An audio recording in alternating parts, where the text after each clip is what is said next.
Excitement. The thrill. Top level racing. Sovereign Stable. Join us in the morning on the backstretch of Saratoga Racecourse to experience the magic of thoroughbred ownership. Call 866-329-2WIN to meet trainers, jockeys, and watch sovereign horses on the track. On a beautiful Sunday morning, the season well underway. The 2-year-old stakes that traditionally open Saratoga, the Schuylerville on Friday, the Sanford on Saturday. Seth's favorite race of the meet, perhaps, being from that area where the Sanford originates. Big trouble for trainers everywhere when Tony Dutrow starts the meet hot. And that's what he's done. 2 wins yesterday. The Team D stake win. Big trouble yesterday, wins the Sanford. And Tony, congratulations. Thank you, Steve. Thank you. It's always terrific to join you in the winner's circle and talk about the horses. And this was really a interesting situation because it's a horse that on paper, when you glance at the PPs, you had to know this horse needed to really improve to contend even, let alone win. Talk about what went in. The buyer was intimidating, and it was a distraction and a nuisance because I really wanted to run the horse in the Sanford. But ultimately, I did believe that the horse deserved a chance, so I didn't let that number be more of a nuisance than it was. When you make this decision, and it's probably a perfect opportunity to talk to an accomplished horseman about the changes in the environment, particularly in 2-year-old racing. If we have a different scenario, Tony, where traditionally years ago there was a non-winner's a 1 for a horse like this, but it seems now that if a horse breaks its maiden respectably, they go right into a stake. Well, they either that or don't run at all. So that's the scenario of it lately in racing, and maybe it's not too bad because how many races do they have in them? So each race make them count. Got to mention too, in terms of a trend, something we've seen, and I always think of Jerry Hollendorfer and Ken McPeak with this scenario, and that is horsemen that are putting together their own packages, and of course you and your wife Kim, as a formidable husband and wife team as we have on any backstretch in the game, and the Team D we're seeing more and more of, and it's a really celebrated group of accomplished owners that are involved. Well, it just makes sense. Horse racing is very expensive and very risky, so the more people you can gather up to buy an expensive racehorse, the less risk that they can expose them to we feel is good for them. It lets people enjoy horse racing without the stress of the money.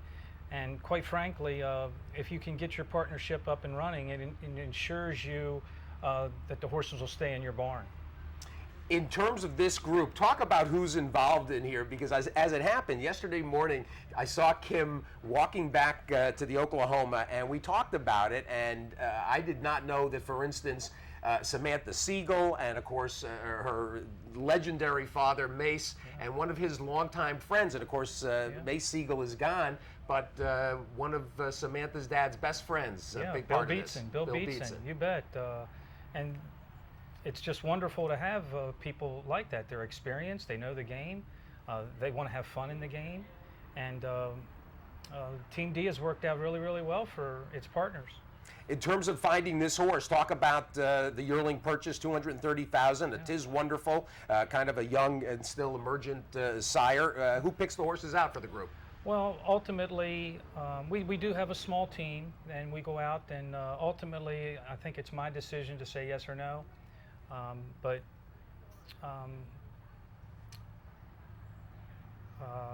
he was a beautiful, he still is, he's a beautiful colt, and he was a beautiful yearling. And once again, the partnership, it allows us to have enough money to buy a more expensive horse. In terms of decisions on this front, a balance of yearling and 2-year-olds in training, or?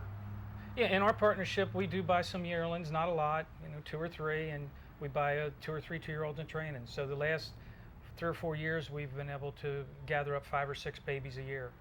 And of course, one of the things that I think anybody who read preseason prospectus type materials, analysis of the meet coming in, so many people talked about the success that you're having, particularly second career start. And of course, this was a horse that breaks its maiden at Belmont at the start of June at first asking with the this fairly modest figure, a 46 buyer.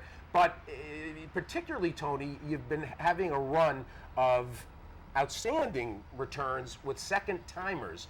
And talk about your approach to getting a horse ready and how much. I mean, 75%, 80% there when you send them out? Steve, yeah, I'd say so. I think that being a first-time starter is really an overwhelming situation for these young horses. I think it's a lot of stress on them. Some are just so good, some are so professional, some are so precocious, but most are not. And I don't want to stress them any more than they're going to be. So I do think I'm better in the second or third start than we are with the first. Well, he was a winner at first asking, and now he's a graded stake winner. Let's watch the Sanford and talk about this unfolding, because, of course, there was all kinds of things off the turn that start to unfold here. Well, he broke well, and it was a very fast pace, and I heard Tom Durkin say 21-2, and I was feeling really good about that. And Big Trouble was just good enough horse to finish up and withstand some controversy and still have the courage to, to dig in and try hard against some really good horses. We were out there on the racetrack, and of course, one of the top track apron lawyers in the game, Wayne Lucas, was advocating to anyone that would listen that somehow he took the worst of it, but that really wasn't what was going on. Well, Wayne's horse did run big, and he's a really good colt, and he did run into some troubles. But like I told Wayne, the troubles weren't coming from my horse. Tony, I want to get back to, I find it very interesting, the number, and it was a 46 buyer, and we were doing the handicapping show here yesterday, and we were kind of wondering about that number, because it was a very good effort, the debut win at 1-5, but you alluded to it. In training, how important are those numbers to you in decisions you make going forward with a horse? Well, I'm not the same guy as I was with those when I was younger. Now, don't get me wrong, I still pay attention, and once again, that slow buyer number was a distraction. But as I was getting my horse ready, my horse was saying, I want this opportunity, so we gave it to him. But nonetheless, I do think those numbers are important, and I do pay attention, but I'm not as, I probably watched the horse more today than I did back in the days when the numbers might have been more important. And when you say the numbers do play a part in some of your decisions, does that go for horses like this, going maiden to a stakes race, or going along, stakes company, all the way down to your claimers as well? Do the numbers play into the mix down there? Well, I think the horses, and I don't know this, and maybe I'm talking where I really don't know, but I think the horses run faster numbers with weaker company. I think that if they have to be a good horse to run a good number against good horses, that's pretty obvious. But when they're so with only a start or two, I think that these horses can improve so dramatically. They can, just really say, okay, I get it now, I understand, I know what's expected of me, and here I am. So they can perform, dramatically, improve dramatically. Yeah, and that was one of the things that was the toughest for me when I first started playing the game, handicapping class. And I think the buyers demonstrate just what you say. When a horse goes down, those numbers can jump up. Yeah, you can be fooled with those. And if you don't understand it the way you do now, it's really hard to understand. Yeah. And I also wanted to ask you, going back to Big Trouble, I just wanted to touch on, before he moved up here and started training at Saratoga, you're down at Fair Hill, and that facility gets so many raves. What are your thoughts of Fair Hill? Oh, Fair Hill is a fantastic training facility. It has so much to offer. Big Trouble got ready there, and and so did Devilish Love, so that won the next race. But yeah, Fair Hill is a fantastic training facility, and it just keeps getting more popular and more popular. There's lots of great horses there. Michael Matz win a Derby out of the. Grand Motion win a Derby out of there. Shug almost Shug, sort of won a Derby out of there. Yeah, that Malibu Moon Colt was at Fair Hill a lot. Yeah. And Shug really likes Fair Hill. He's down there plenty, along with Michael Matz, Grand Motion. It's a popular place, and it really offers a lot for the horses. Tony, you mentioned Devilish Love. Let's go to the 8th race, and this was a pretty Tony allowance. We're going to watch here as Devilish Love is going to get engaged by a rallying fade to black, is going to dive down inside of you, talk about what you were seeing, and then what Joe Rocco had to say, because a lot of people feel this was a terrible non-DQ. Well, I was watching 30 minutes after Big Trouble's exciting race. I was watching another exciting race. So, first of all, I didn't know who won the race, and second of all, when I saw the inquiry, because I didn't see a head-on until the replay, so I didn't know just how tight it was there. But then we had to sweat out, a second inquiry. But it was tight down there, and Joe made it tight. And as I was watching the replay, I was like, you know what? I don't know what the stewards are going to do. They may take her down, or they may leave her up. I wouldn't have complained either way. But Joe felt that he needed to make it tight on that filly, because if he didn't, the filly was going to go by our horse. So I think it was all just good horse race, and the stewards felt that the number should not come down. This is a Pennsylvania bred, and talk about Joe Mbisi and Steve Klaseris had this horse until the fall, had basically stayed around Presque Isle and at Parks, and also at Penn, and it looks now, with back-to-back open company wins, that she's got maybe a big future. Talk about she had a long layoff in between there, and Stevie Klaseris, what a very good horse trainer, very good friend. So I think the long layoff, the filly might have had some troubles, maybe matured some, but when she came to me, she was in very good shape, and we were able to go forward with her, and she had a very good condition that just made all the sense in the world to apply that to her in New York. So that's what led her to New York. And with that being Saratoga right around the corner, and Joe and his family wanted to come to Saratoga, and his filly made him proud.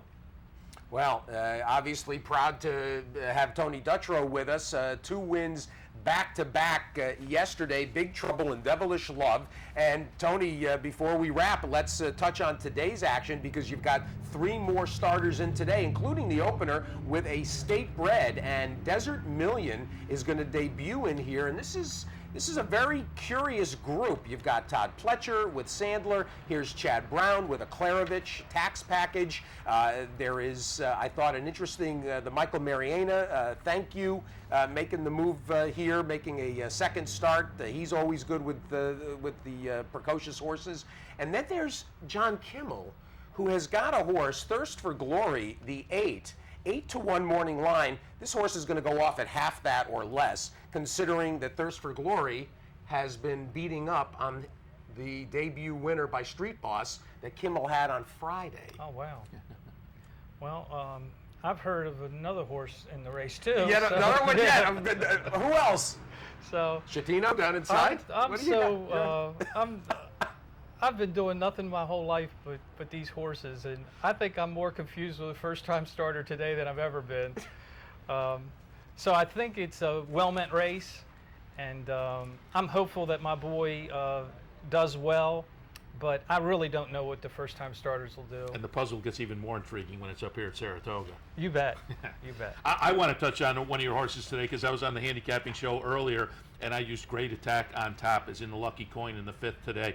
And that race last time was just inexplicable in that he regressed a little bit, so I'm hoping for a rebound. But that was behind tight end touchdown prior to that second to the very, very good Ben's Cat. So I'm wondering what your thoughts are on Great Attack this afternoon. I think Great Attack's doing really, really good, and he's an honest horse. He's a professional. I anticipate him coming over here today and running a very good race.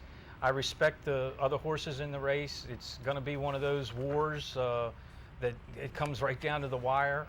But Great Attack's doing really good, and I would anticipate him running a very good race today. Got to also ask about your third starter, and there happens to be a very unique scenario involved in you sending out the trippy 6-year-old gelding Gourmet Dinner. First time for you, Tony, and he's very notable. It's just a $25,000 claimer. However, earlier this week, of course, Mucho Macho Man leaves the scene. Last year's Breeders' Cup Classic winner, and of course, Gourmet Dinner broke his maiden over Mucho Macho Man. And Tim Ritvo had pointed out Gourmet Dinner in that first start that day at Calder to Dean Reeves. And the prospect was for them to buy Gourmet Dinner, and Dean Reeves said, you know what? That horse that finished second to Gourmet Dinner, that Mucho Macho Man, I think I like him more. And they ended up buying Mucho Macho Man. That's a great story. It's very funny, and of course it can't. This week it's been told that I had Dean Reeves after Mucho retired, and Gourmet Dinner's had a very nice career. Yeah. I mean, this is a very accomplished horse himself. Yeah. Yes, he is. We claimed him in his most recent race at Belmont. No, at Aqueduct, the end of Aqueduct. Yes. And he had some troubles, and he needed some time, and we've been working with him, and I think that he's in really good racing shape right now, and I chose to bring him up here to Saratoga because I thought he was in good racing shape to run us a good race today. He's got some back class, and as you just stated, He's a millionaire. Yeah, I think he's ready to give a good account of himself today. You claimed him for 50 and dropping him in for 25 today. Talk to people. I mean, is that just where you think he can win, or is... Well, he's clearly not what he used to be. Okay. You know, and that's why I'm trying to be realistic and give him a chance to be successful more than anything.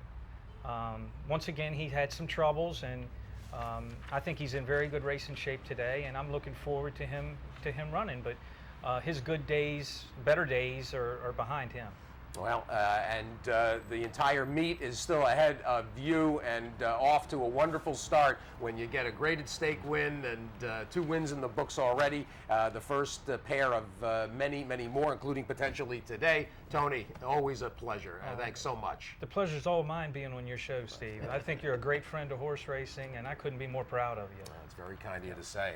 What a pleasure. Tony Dutrow, everybody, and 3 more starters today. So he could be atop the spa leaderboard here after the first 3 days when you get to the end of the card today. We're going to come to the bottom of the hour and be joined by Lynn LaRocca, the Chief Experience Officer for the New York Racing Association.